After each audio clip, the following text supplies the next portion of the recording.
Hi అండి. అందరూ ఎలా ఉన్నారు? ఏం చేస్తున్నారు? సాయంత్రం అయింది కదండీ!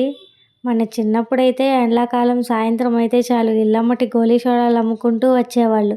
ఇప్పుడు ఏదన్నా తాగాలంటే ఎక్కడికో దూరంగా వెళ్ళాల్సొస్తుంది. లేదంటే ఏదైనా ఆన్‌లైన్‌లో పెట్టుకుంటే ఇంటికే వచ్చేస్తుంది. అలా మనకి ఇంటి దగ్గరకొచ్చి సోడాలు అమ్మేవాళ్ళైతే రారు కదండీ! అందుకే మేము లయన్స్ నుంచి నన్నారి షర్బత్ అయితే ఆర్డర్ చేశామండి. ఇదైతే సోడాలో మిక్స్ చేసుకొని ఇన్‌స్టెంట్‌గా తాగేయొచ్చు కదా!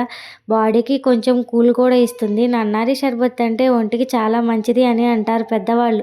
మన చిన్నప్పుడైతే చాలా తాగేవాళ్ళము. ఇప్పుడు మనం డైరెక్ట్‌గా ఇంట్లోకే తెచ్చుకొని తాగుతున్నాము. దీనిని సబ్జాతో, కటారాతో మిక్స్ చేసుకొని తాగటం వల్ల ఒంటికి బాగా చలువ చేస్తుంది. ఎండాకాలం కదా! బాగా బాడీ డీహైడ్రేట్ కాకుండా చూస్తుందండి. లయన్స్ వాళ్ళ నన్నారి షర్బత్ కూడా టేస్ట్ చాలా బాగుంది. షుగర్ వేసుకోని అవసరం లేదు కదండీ! లెమన్ స్క్వీజ్ చేసుకొని సోడాతో మిక్స్ చేసుకొని తాగితే టేస్ట్ చాలా బాగుంది. మీరు కూడా ఒకసారి ట్రై చేసి ఎలా ఉందో చెప్పండి. షర్బత్‌ని రెగ్యులర్‌గా ఇంట్లో తాగుతూనే ఉంటామండి. అలా అని డైలీ కాదు, వీక్లీ వన్స్ తాగుతూ ఉంటాము. బాటిల్ వచ్చేసి 10 గ్లాసెస్‌కి వస్తుందని రాసాడు అక్కడ. అదైతే అంతేం ఉండదండి. మనం యూజ్ చేసుకునే దాన్ని బట్టి ఉంటుంది. దీనికి ఒక టంబ్లర్ గ్లాస్ కూడా ఫ్రీగా వచ్చింది. ఓవరాల్‌గా అయితే టేస్ట్ చాలా బాగుంది. మీకు గనక మన వీడియోస్ నచ్చినట్లయితే ప్లీజ్ లైక్ చేసి సబ్స్క్రైబ్ చేసుకోండి. ప్లీజ్ మన ఛానల్‌ని సపోర్ట్ చేయండి. Thank you. బాయ్.